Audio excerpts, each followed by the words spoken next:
안녕하세요. 비욘디 라이브 시간입니다. 저희 오늘은 좀 연이어서 라이브가 진행되고 있어서 이게 어떻게 되는 건가 궁금하실 수도 있을 것 같은데요.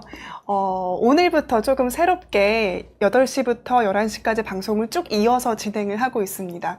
8시에는 저희 이비인후과 문을준 교수님께서 나오셔서 난청, 노화 어떤 건지 좀 설명 주셨고요. 9시는 저희 닥터공 선생님으로 유명하시죠?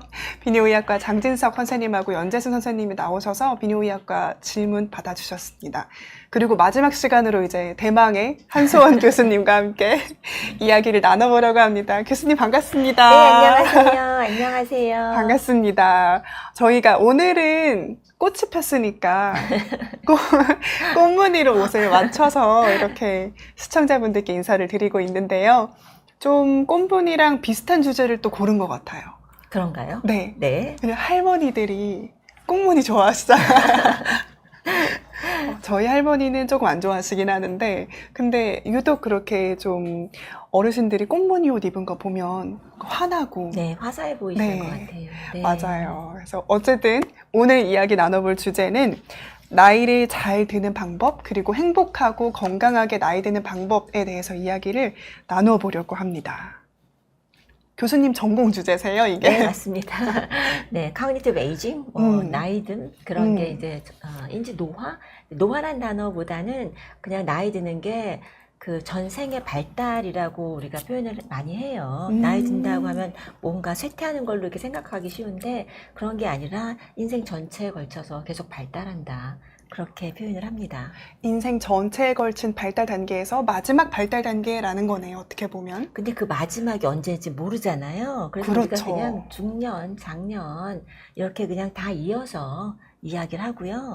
어디가 중년이냐, 어디가 장년이냐 이런 것도 사실 말하기가 좀 계속 변하니까 어려운 것 같아요. 맞아요. 요새는 원래는 65세 이후가 이제 노년이라고 봤는데 65세 이상이신데 출연해 주시는 교수님들 분 중에 너무 정정하신 분들이 많으세요. 정정이란 단어도 그것도 사실은 쓰면 안 되는 건가요? 네, 그래서 보통 75세 넘어가야 이제 그런 뭐 나이 드셨다 이렇게 표현하고 왜 WHO나 이런 데서 60세 그냥 청년으로 이렇게 넣고 이렇게 하잖아요. 이게 계속 변하기 때문에. 네. 네. 그러네요. 저 그 서울대병원 어떤 교수님은 나이가 이제 올 여름에 은퇴를 하신다더라고요. 근데 바디 프로필 찍으셨다고. 네, 요새 그런 거 유행이죠. 그러니까요. 네. 그래서 이제 그런 뭐 나이를 가지고 얘기할 건 아닌 것 같습니다. 그리고 또 교수님 말씀해 주시는 거 듣다 보니까 그 발달 단계에서 저희가 노년은 이제 그 인생을 마무리하는 그런 단계라고 이야기를 많이 하잖아요. 근데 그것도 사실은 이제 의미가 없는 것 같아요. 네, 그렇죠. 예를 들어서 이제 65세 은퇴를 하시고 100세 시대니까 35년이 남았죠. 35년이 남았으면 우리가 30살부터 65세까지 살던 시기랑 같은 그런 시간이잖아요. 맞아요. 맞나요? 지금 35세? 그리고 35년이라는 게 30세에서 65세의 시간만큼 똑같이 가치 있고 그리고 또 우리가 똑같이 이걸 아주 충분히 잘 활용해서 쓸 수 있거든요. 맞아요. 그런 것 그래서 같습니다. 마무리라고 하면은 이걸 마무리라고 하기에는 좀 30세에서 65세를 우리가 뭐 어떻게 마무리할 건 또 아니니까 이것도 마찬가지고요. 또 그렇게 보는 게 더 중요한 것 같아요. 우리가 언제가 끝이 있다라는 걸 알고 사는 게 굉장히 중요하기도 하고요. 네. 끝이 있기 때문에 우리가 그걸 위해서 달려가는 게 아니라 끝이 있기 때문에 그 있는 시간을 충분히 우리가 의미 있게 잘 활용해야 된다. 이렇게 생각하는 게 더 맞는 것 같습니다. 맞아요. 교수님 말씀 듣다 보니까 그 교수님 책 프롤로그 써주신 내용들이 막 생각이 나는데 네. 오늘 저희가 주제를 나이를 이기는 심리학이라고 잡았던 이유가 교수님께서 내주신 책 제목이기도 하세요. 그래서 그 책을 좀 소개를 해드리려고 했는데 제가 깜빡 잊고 스튜디오에 두고 왔네요. 이거 어쩌죠? 저희 피디님 혹시 제 자리에 책상에 나이를 이기는 심리학 이런 책이 있는지 한번 확인해 주시면 감사드리겠습니다. 이 책을 제목이 나이를 이기는 심리학이에요. 근데 나이를 이겨보겠다는 그 뭔가 제목 자체가 도발적이다 이런 생각을 했거든요. 사실 나이를 이제 제가 나이를 이기는 심리학이라는 책을 썼다 그러면 이제 주변에서 네. 교수님 이렇게 한마디씩 하는 거예요. 그래, 나이를 어떻게 이겨? 한번 알려줘봐 이렇게요. 근데 사실 나이를 이긴다는 개념은 아니라 네. 우리가 나이에 구애받지 않고 나이 때문에 한정되지 않게 이렇게 살아간다 이런 의미라고 생각할 수 있는 것 같아요. 감사합니다. 저희 PD님이 책을 가져다 주셨는데 왜냐면 이게 꼭 필요했던 게 여기 프롤로그를 좀 읽어드리고 싶었거든요. 이 프롤로그 제가 찾아보니까 뭐 읽고 감동받았다. 그래서 내 인생의 책이다라고 이야기를 하시는 분들 보셨어요? 리뷰도? 아니 그 못 리뷰는 보셨어요? 다 보진 못했는데요. 블로그에 네. 그런 리뷰들이 좀 있더라고요. 네. 밍밍이 귀여워님이 교수님 안녕하세요. 너무 젊어 보이시고 아름다우시다. 감사합니다. 댓글 남겨주셨네요.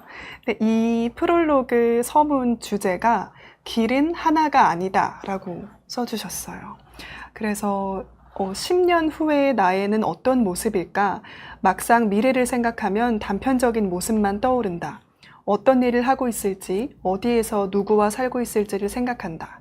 나의 하루하루가 어떤 가치를 가지고 있을지, 어떤 행복과 슬픔을 가지고 있을지 예상하기 어렵다.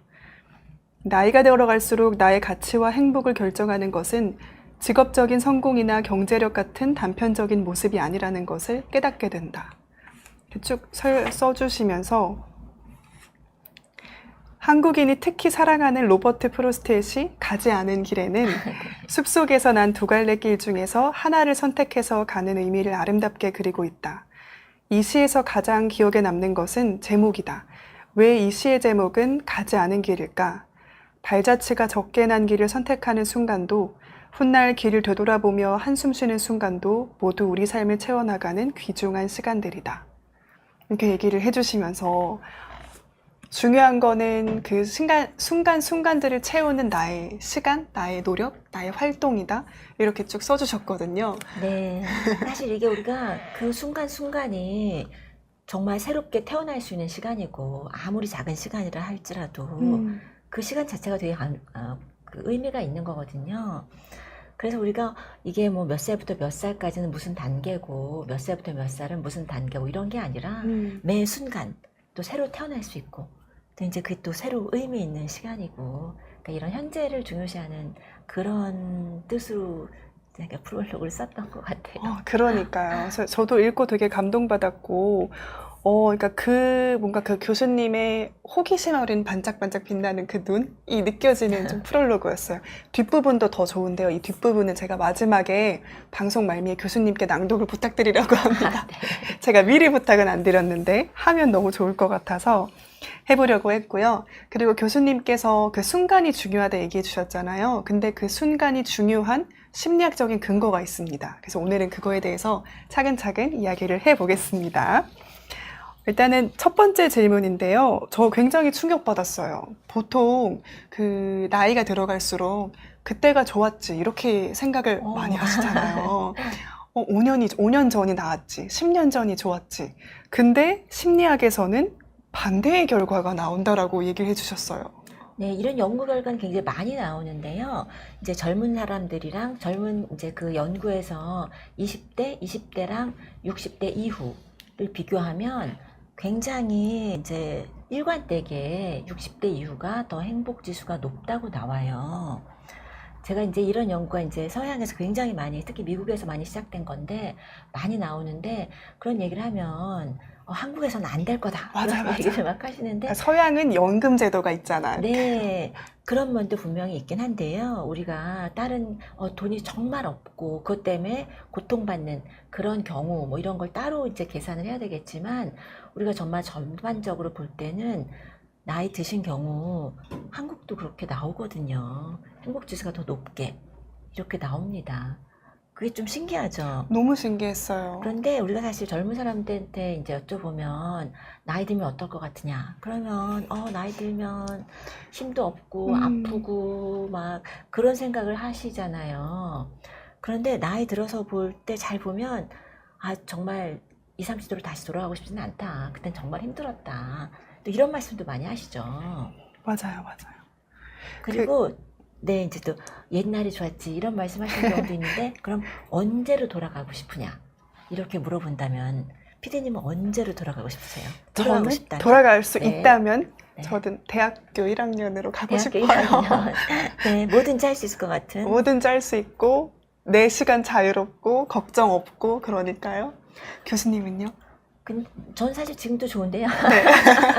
근데 사람들한테 많이 이제 여쭤보면은 아주 옛날로 가고 싶다고는 말씀을 잘 안 하세요. 지금도 대학교 1학년 그러네요. 말씀하시지만 또 뭐 아주 어릴 때 초등학교로 가고 싶다고는 말씀도 잘 안 하시죠. 맞아요. 네, 티네이저 때로 가고 싶다고 말씀 잘 안 하시고요. 이제 보통 이제 30대의 경우에는 뭐 20대 뭐 이렇게 얘기하기도 하고 네.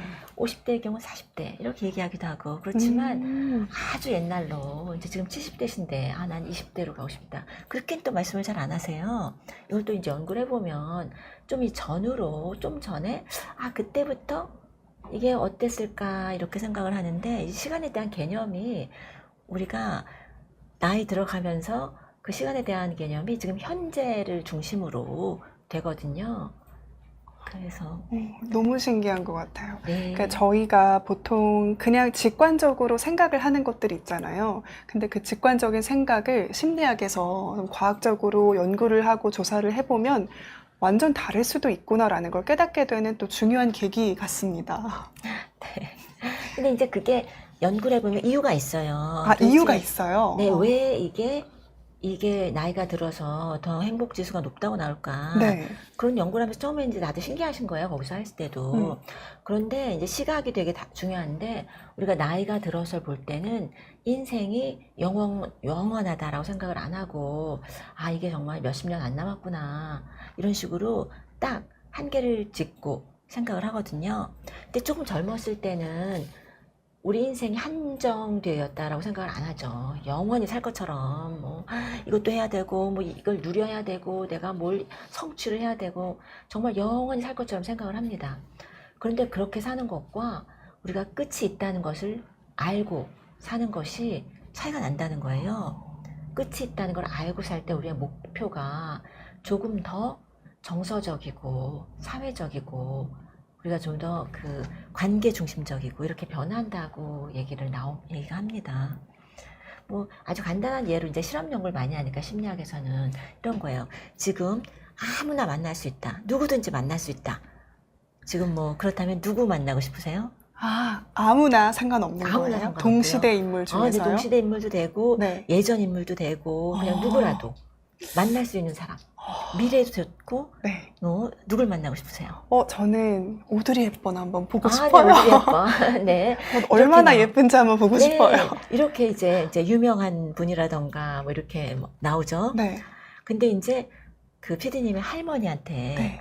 지금 누가 제일 보고 싶으냐? 그러면 손녀딸이라고 할 수도 있고. 그렇겠죠. 손녀딸이라고 그러시겠죠. 오드리 헵번 보고 싶지 않으시겠죠? 그렇죠. 손녀딸, 우리 딸, 손녀딸. 이렇게 이제 나이가 들어서 보면 정말 이게 이제 실제로 연구 방법론 중에 하나였었어요. 우리가 그런 걸 볼 때 그러니까 어떤 목표를 갖고 있는가. 그런 게 좀 드러나는 거죠. 우리가 좀 더 이게 훌륭한 분이라던가 정말 오드리 헵번은 영화 배우였지만 또 뭐 봉사활동도 많이 하시고 또 좋은 인상을 많이 주셨잖아요. 그러니까 또 그런 분도 만나고 싶다 이런 생각도 하는데 또 다른 분들을 물어보면 유명인이라던가 뭐 래퍼 이런 얘기하는 경우도 있고. 저도 사실 첫 번째는 차은우가 생각나게 됐습니다. 네. 네. 저도 학생들한테 물어보면 저는 누군지도 모르는 래퍼들 막 얘기를 해요. 전 누구 막 그러는데 이제 이름도 어려워요. 그렇죠? 네. 그런데 이제 유명인들 뭐 정말 뛰어난 과학자 이런 분을 말씀하시는 경우도 있는데 그런데 나이가 들면 들수록 저도 누굴 만나고 싶다 그러면 저는 그냥 멀리 있는 딸이죠. 생각할 것도 없어요. 딸 뭐 이제 가족들 중에서 네. 돌아가신 아버지도 얘기할 것 같기도 해요. 저도. 네. 그런데 그렇지만 이제 역시 가족들이나 저한테 소중한 사람, 가까운 사람, 멀리 있는 친구, 잘 못 보는 친구, 뭐 이런 얘기를 할 것 같아요. 네. 그러네요. 그 노년이 되면, 그러니까 그러니까 노년이라고 할 것도 없고 그냥 이 삶이 유한하다라는 생각을 우리가 인지를 하기 시작한 순간부터는 목표의 우선순위가 바뀐다는 거네요. 그렇죠. 그 연구에서는 얼마나 오랫동안 살았나가 중요한 게 아니라 앞으로 얼마가 남았다라고 인식하느냐가 중요하다는 거거든요. 그때는 이제 스탠포드에서 연구를 많이 하셨는데 그 로라 칼스텐슨이라고 스탠포드에 계신 교수님인데 그때 초반에 이제 90년대 초반에 연구할 때는 그때는 이제 에이즈가 그때 이제 치료약이 없던 시절이었는데 에이즈 환자 이제 얼마 남지 않았다라고 인식한 에이즈 환자들을 대상으로 이렇게 목표라던가 원하는 것 이런 걸 물어본 거였었어요. 그럴 때는 나이가 젊으신 분이라도 나이가 많이 드신 분, 인생에 한계가 있다고 생각하시는 분이랑 비슷한 결과를 보여주셨거든요. 그래서 우리가 얼마나 오래 살아왔느냐가 문제가 아니라 앞으로 얼마 남아있다고 생각하느냐가 또 중요하게 인생의 목표를 결정한다. 이렇게 결론을 내렸었습니다. 그러네요. 그러니까 삶이 유한하다는 거를 젊은이라도 인지를 한다면 삶에 대한 그런 긍정적인 정서가 올라간다라고 이해를 하면 될 것 같네요. 오, 알겠습니다. 굉장히 감동적인 포인트였네요. 네. 저희 댓글도 오늘 인사도 아직 못 드려가지고 잠깐만 인사 좀 드려보고 넘어가겠습니다. 네. 이게 되게 좋은 것 같아요. 느슨한 관계. 지금 네, 윤희님과 왜 배만나와님이 인사를 하고 네, 계세요? 서로, 네.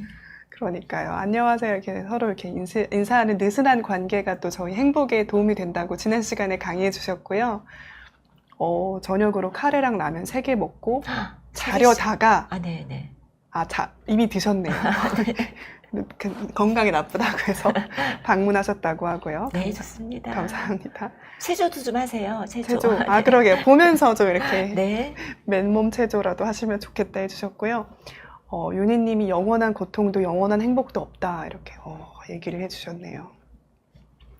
그 다음에 아까 또 뭐가 있었는데 뚱이님이 저도 차은우라고 얘기를 해주셨네요.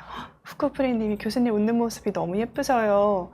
인생이 즐거우려면 어떻게 살아야 할까요? 라고 하는데 저희 이거 한번 질문. 인생이 즐거우면 정말 즐거움을 왜냐면 삶의 낙을 충분히 알고 계신 분이신 것 같아서 아니, 찾을 수 있는 것 같아요. 네. 저도 힘든 것도 많고 제가 이제 다른 기회에 얘기할 수 있으면 모르지만 저도 암투병한 적도 있고 제가 얘기했나요? 맞아요. 전에. 네. 그러니까 힘든 일은 당연히 많은데 우리가 인생에서 즐거운 걸 계속 찾고 또 이렇게 새로운 만남, 또 새로운 경험 이런 걸 하는 게 되게 중요한 것 같아요. 맞아요. 또 그럴 때일수록 또 저희가 소녀 같은 눈동자라고 하죠. 맑은 영혼, 이런 순수한 영혼을 유지할 수 있는 것 같습니다. 맞아요. 근데 이제 다시 그러면 댓글, 네. 감사합니다. 얘기를 했고요. 다시 저희 얘기로 돌아오자면은 교수님께서 설명을 해주신 게 삶이 유한하다는 걸 인지하면 그때부터 긍정 정서가 높아진다 였거든요. 근데 반대로 우리가 그 은퇴한 후의 시간을 조금 욕심내서 더 쓰는 그런 경우도 있는 것 같아요. 그래서 이상적인 나이듦이란 무엇인가 이거에 대해서도 교수님께 여쭤보려고 했는데요. 네. 은퇴한 후라고 하면 네. 우리가 이제 은퇴 전과 은퇴 후를 딱 나누어서 그 다음부터 쉬어야지 이렇게 맞아요. 생각을 하면 사실 그거는 요즘 패러다임에 맞지 않고요. 이것도 이제 그 칼 스탠슨 그쪽 그 스탠포드 이제 장수센터라고 해야 되나요? 센터 for longevity 거기서 이제 나온 모델인데 예전에는 우리가 젊었을 때는 어렸을 때 공부하고 학습 그 다음에 일하고 열심히 일하고 은퇴하면 쉰다 딱 이렇게 밭 좀 가꾸고 네. 이렇게 네, 공부, 일, 쉼 이렇게 딱 나눠서 생각을 했었는데 그 모델은 더 이상 작동하지 않고요. 요즘에는 이게 100세 시대인데 그러면은 은퇴하고 35년 동안 쉰다는 게 말이 안 되고요. 그리고 우리가 그 일도 나눠서 나이 들어서도 계속 일할 걸 찾아야 되고 공부도 평생에 걸쳐서 해야 되고 그리고 또 어렸을 때도 일도 좀 해야 돼요. 어렸을 때도 공부만 하고 아무것도 안 하면 안 되고 일도 좀 하고 그 일이 어떤 종류였건 일도 좀 하고 공부도 평생에 나눠서 일도 평생에 나눠서 쉼도 평생에 나눠서 네, 30, 40대라고 너무 일만 하고 그러는 것보다는 약간 미니 베이케이션 아니면은 미니 은퇴? 그래서 조금 난 한 석 달 쉬어야 되겠다. 이렇게 좀 쉬는 기회를 찾을 수 있다면 그런 것도 필요할 때가 있는 것 같아요. 맞아요. 요새는 그 패러다임이 바뀌었다라는 게 정확한 것 같습니다. 네. 그래서 교수님의 은퇴 계획으로 드럼을 가르치신다는 이야기를 제가 들은 적이 있습니다. 네. 네, 그러면 저 이제 나이를 이기는 심리학에서 이야기하는 세 가지 중요한 포인트가 있는데 그 포인트 세 가지 짚어서 좀 설명을 드리려고 해요.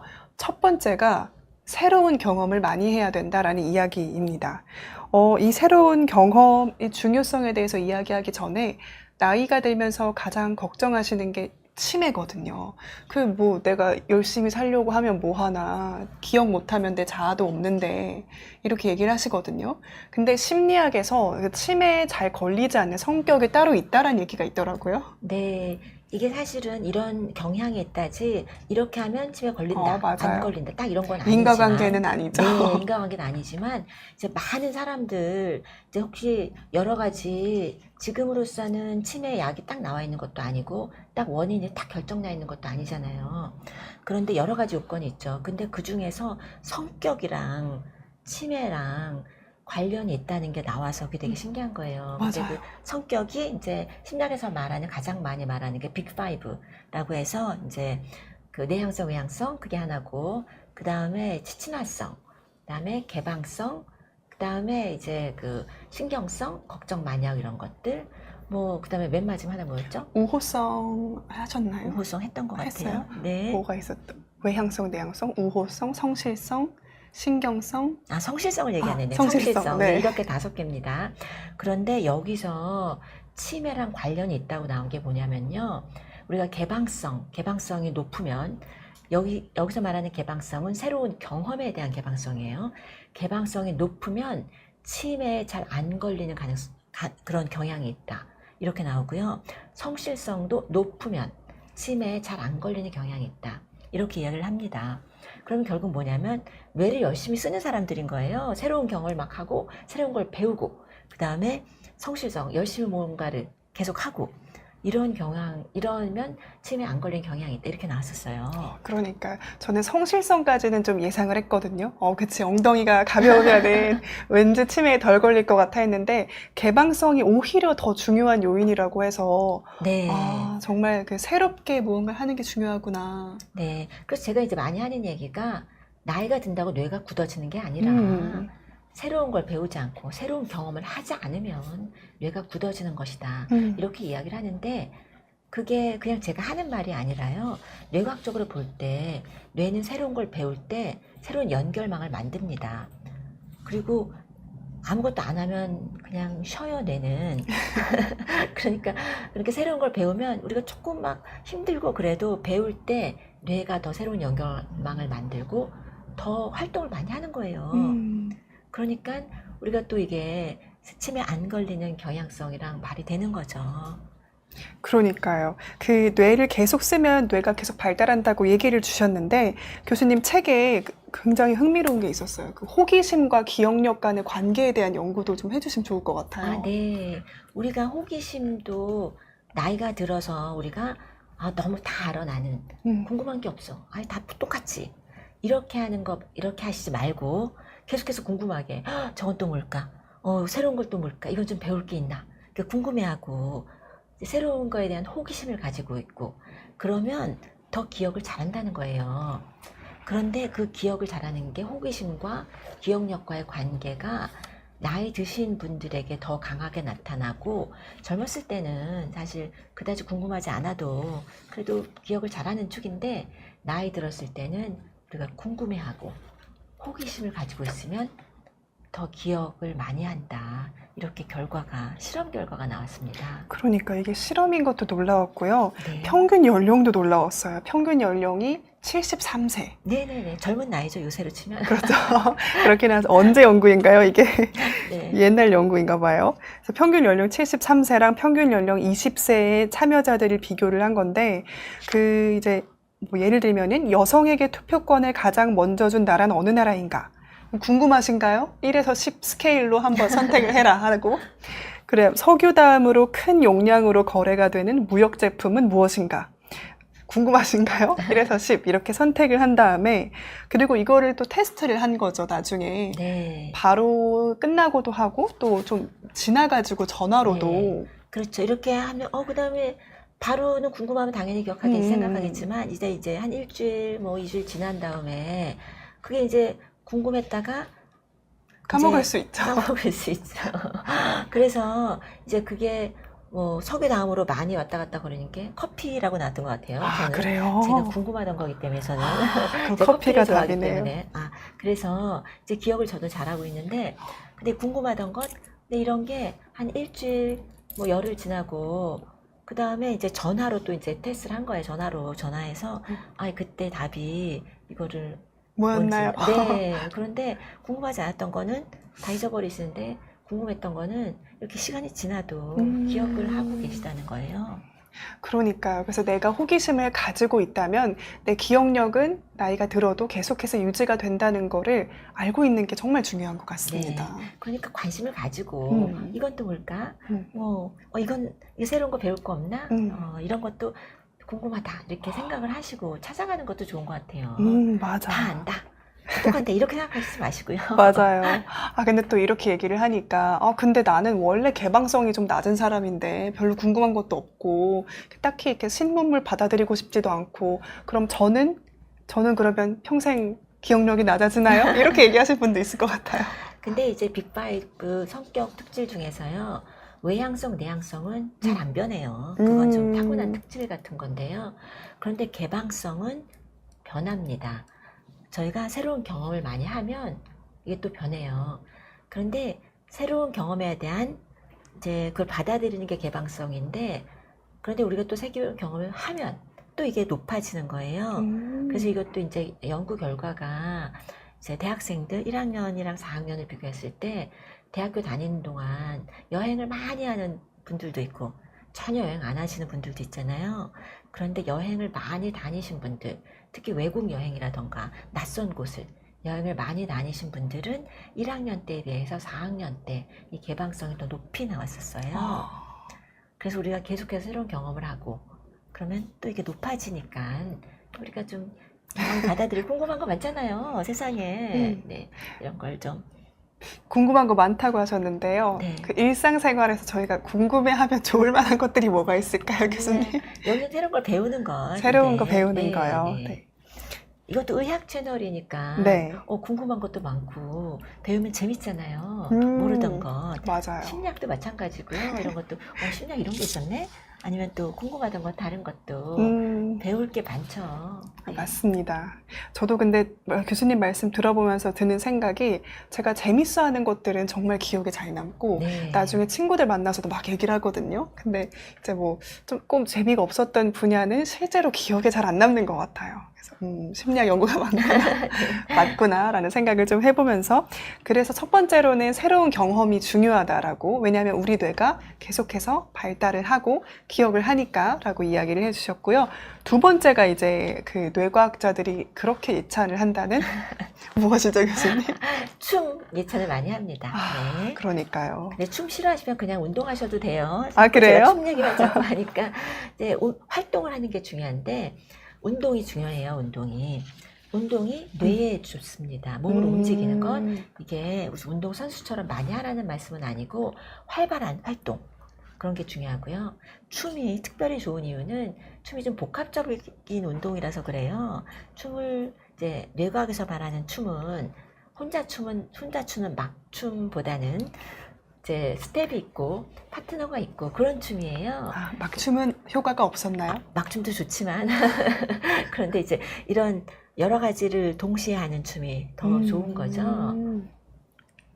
그런데 이렇게 여러 가지 동시에 하게 되면 이제 음악을 보통 들으면서 음악을 이제 춤을 추죠. 그러면 음악이 약간 정서적인 효과가 있기 때문에 정서적인 게 있고 여러 사람이 같이 추는 춤은 사회적인 게 있고 그 다음에 이런 걸 새로운 스텝을 배워야 되잖아요. 이거 스텝 배우는 거 어렵습니다. 새로운 거 춤 배우는 거 진짜 어려워요. 손이랑 발이랑 이게 똑바로 가는 건지 뭐 따로 가는 건지 내가 어떻게 걸었지 막 이런 게 막 생각이 안 나고 우리 맨날 걷고 다니는데 이렇게 새로운 걸 배우는 것 이런 게 몸을 코디네이트 하는 것 이런 것들이 굉장히 여러 가지 복합적인 운동이기 때문에 춤이 굉장히 좋다고 얘기를 합니다. 그리고 실제로 그 춤을 춘 노년 집단에서 그 뇌의 백질이 증가했다는 연구도 있었잖아요. 네, 맞습니다. 이게 그 일주일에 한 3번 정도씩 이제 한 6개월에서 1년 정도 꾸준하게 이렇게 춤을 추는 집단이 있고, 이제 실험 연구에서 또 이제 다른 활동을 하는 집단이 있어요. 다른 활동을 하는 집단이 있는데, 춤을 한 집단이 뇌의 백질이 증가했다, 이런 연구가 있고요. 또 백질이 어떤 게 백질이냐면요, 하얘서 백질이거든요. 하얀색이라. 그런데 하얀색이란 게, 여긴 의학 채널이니까 이런 걸 잘 아실 것 같아서 제가 얘기를 하면, 이제 그 뉴런에서 마이엘린이라고 이렇게 뒤집혀 있는 이 수초라고 그렇죠. 하나요? 네, 이렇게 하얗게 뒤집혔다는 표현이 맞나요? 둘러싸고 있는 그런 부위가 지방질로 되어 있기 때문에 약간 하얀색이에요. 그래서 이런 흰색이 좀 많아 보이는 부위가 어떤 거냐면 연결을 하는 부위들이에요. 연결망이라고 하기보다는 연결을 많이 하는, 네, 엑손을 싸고 있는 부위니까요. 그렇죠. 이렇게 좀 네. 이렇게 생각을 좀 이렇게 빠릿빠릿하게 한다고 해야 될까요? 네네. 그렇게 연결을 도와주는 부위가 더 음. 증가가 됐다. 아. 이렇게 나왔으니까, 그러면 뇌 연결망들이 더 잘 활동을 하나 보다, 이렇게 생각하실 수 있거든요. 그러니까 춤이 복합적으로 우리 몸에 작용을 해서 기억력도 높이고, 일단 스텝을 밟아야 되니까 스텝 다 기억해야 되잖아요. 네. 그다음에 그 파트너랑 같이 하니까 사회적으로도 뭔가 이런 스킨십도 있고 옥시토신도 늘리고 네. 또 관계가 있으니까 그거 자체가 심리학적으로 좋고, 그다음에 기분도 좋고요. 그리고 음악이 주는 정서적인 효과도 있다. 그래서 복합적으로 춤이 짱이다라고 얘기해요. 아주 춤 해주셨습니다. 즐겁잖아요, 우리. 맞아요. 잘 못 추는 사람도 그냥 뭐 이렇게 잠깐 음악 나오면 그냥 막 몸이 움직이잖아요. 들썩들썩. 맞아요. 그렇게 하는 게 좋은 거니까. 맞아요. 근데 여기서 또 잘해야지라고 욕심이 들어가면 조금 곤란해질 수 있지만 그냥 즐기고자 하는 마음으로 하면 네. 춤이 정말 좋은 운동인 것 같습니다. 네. 네, 그래서 두 번째 춤 얘기를 해주셨고요. 근데 저희 그 윤희님께서 저번 주에 저희 스튜디오에 놀러 와 주셨어요. 근데 너무 이쁘시더라고요. 우와. 그래서 네. 여기 이렇게 매번 채팅으로 참여도 해주시고 저희 쿠키도 맛있는 거 보내주시고 해주시는데 오. 딱 보면서 그렇지, 저게 인생을 즐기는 것이지 라는 네. 생각을 했습니다. 즐기고 계시네요. 남편이 몸치셔서 남자친구를 만들어야겠다고. 이게 이제 파트너 댄스 아니라도 라인 댄스 이렇게 같이 추는 춤, 이런 것도 좋고요. 맞아. 그리고 발레도 좋을 것 같아요. 네. 발레를 제가 배워봤는데 발레가 딱 그 스텝 밟는 것도 외워야 되고 네. 그 근력 운동에도 좋고. 그렇죠. 근력 중요합니다. 맞아요. 네. 발레도 괜찮겠네요. 네. 근력 운동이 이제 우리가 다리가 허벅지가 튼튼해야 장수한다. 이렇게 근력이 되게 중요하고요. 네. 네. 그러고서는 이런 연구도 있어요. 심지어 내가 춤을 직접 추지 않더라도 이제 춤을 추는 것들, 이런 걸 많이 보는 것, 그런 것도 우리가 조금 더 공감 능력을 향상시킬 수도 있고. 공감 능력을 향상시켜요? 네, 춤추는 걸 보는데도요? 네, 이렇게 주거니 받거니 하는 게 있잖아요. 사실 춤출 때 다른 사람 보면서 저 사람이 앞으로 걸어갈지 뒤로 걸어갈지 알아야 우리가 부딪히지 않잖아요. 맞아요. 그럼 저 사람이 어떤 식으로 움직일 것인가, 이런 것도 우리가 좀 생각을 해야 되고. 네. 그렇군요. 네. 주거니 받거니 안 하면 이제 밟으니까 그렇죠. 넘어지고. 꼬이고. 네. 그래서 그러니까 보는 좀 것만으로도 관찰을 많이 해야 돼요. 이게 오른쪽으로 가겠다는 소린가, 왼쪽으로 가겠다는 소린가. 상대방의 시그널 같은 것도 읽는 게 중요하다는 그렇죠. 거네요. 네. 신기합니다. 보는 것만으로도 공감 능력이 높아진다라고 얘기를 해주셨고요. 근데 두 번째가 춤이었고요. 세 번째가 교수님께서 이전에 그 첫인상 호감 올리는 방법으로 얘기를 해주셨던 것도 비슷한 것 같은데, 외모예요. 이 외모랑 또 마음가짐도 연결해서 얘기할 수 있을 것 같기는 네. 해요. 외모가 꼭 이렇게 뭐 화장하고 이런 것뿐이 아니라 겉으로 드러나는 나. 겉으로 드러나는 나기 때문에 말하는 것도 이제 겉으로 드러나는 것이고요. 몸짓, 뭐 움직임, 이런 것들이 다 의미가 있거든요. 맞아요. 정말 보이는 것뿐만 아니라 내 속 안에 있는 내가 젊으면은 그게 또 얼굴로 그대로 나타나는 것 같기도 해요. 네. 실제로 심리학에 그런 연구가 있더라고요. 네, 그런 연구가 있는 게요. 이제 연세 드신 분들이 이제 초대해서 한 일주일 정도 20년 전으로 돌아가서 사셔라.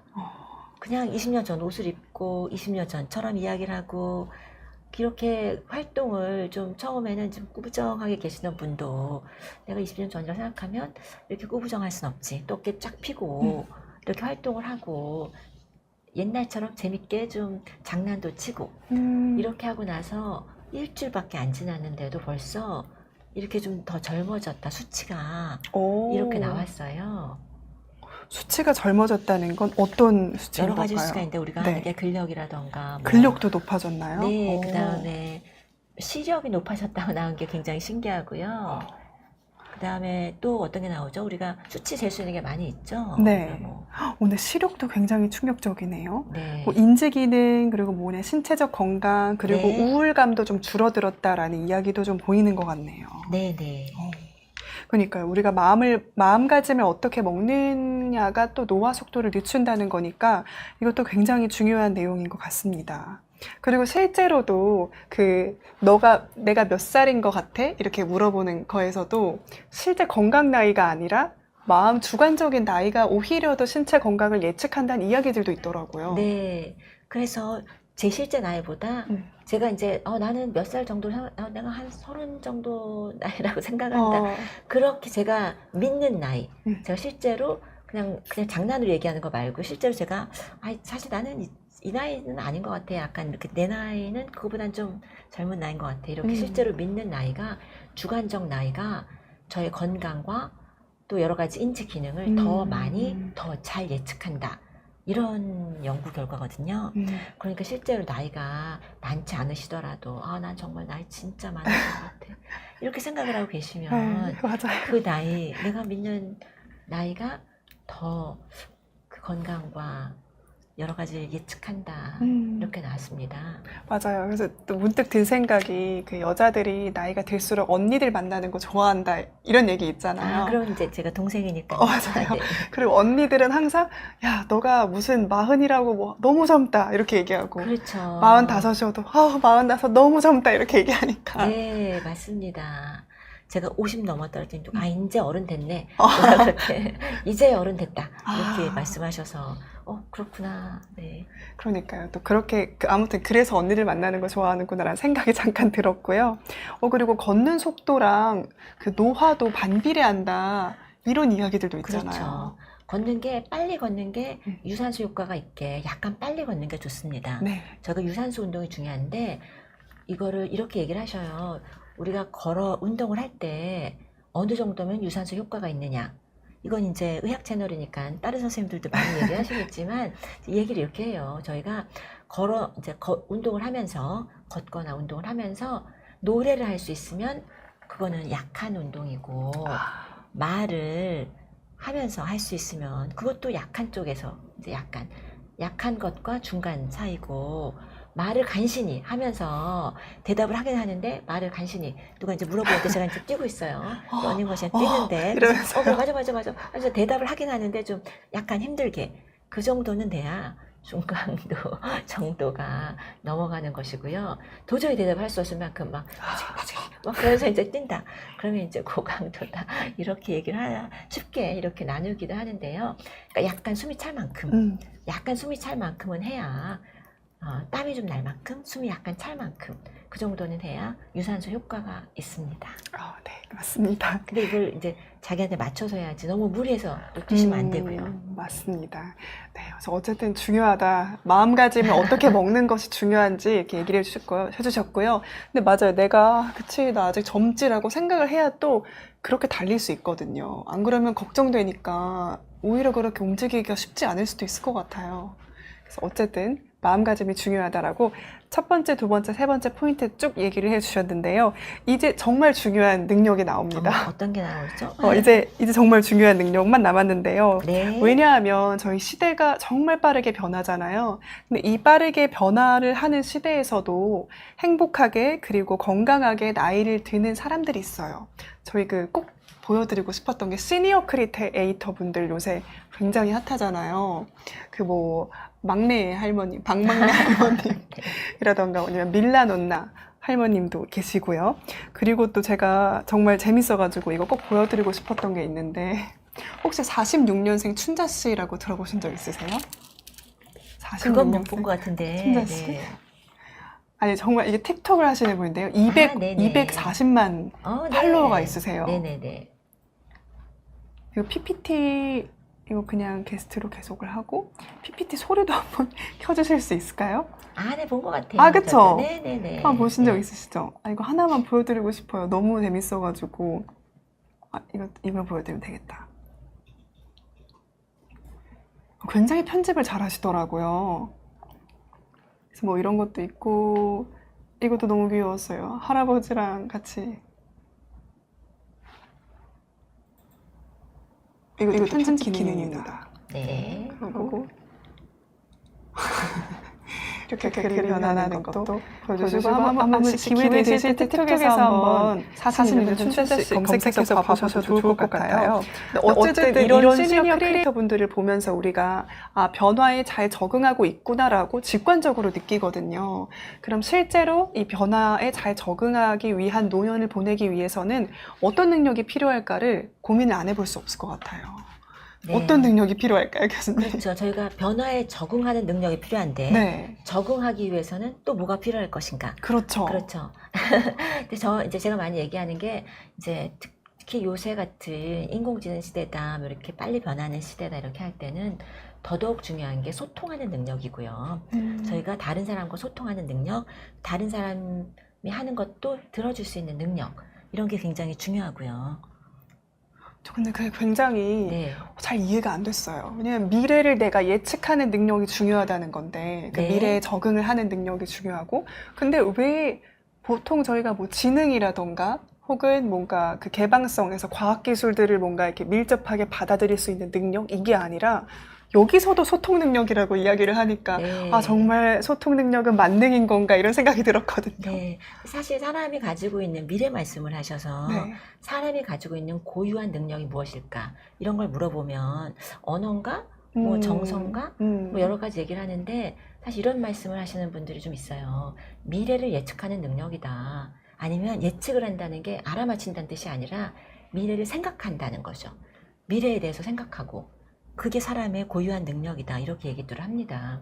그런데 이 미래라는 게 우리가 꼭 20년 후, 30년 후, 내가 30년 후에 뭐가 될 거야. 이런 의미보다도 정말 앞날, 앞으로 무엇이 될 것인가. 이런 걸 좀 가까운 미래부터 생각할 수 있거든요.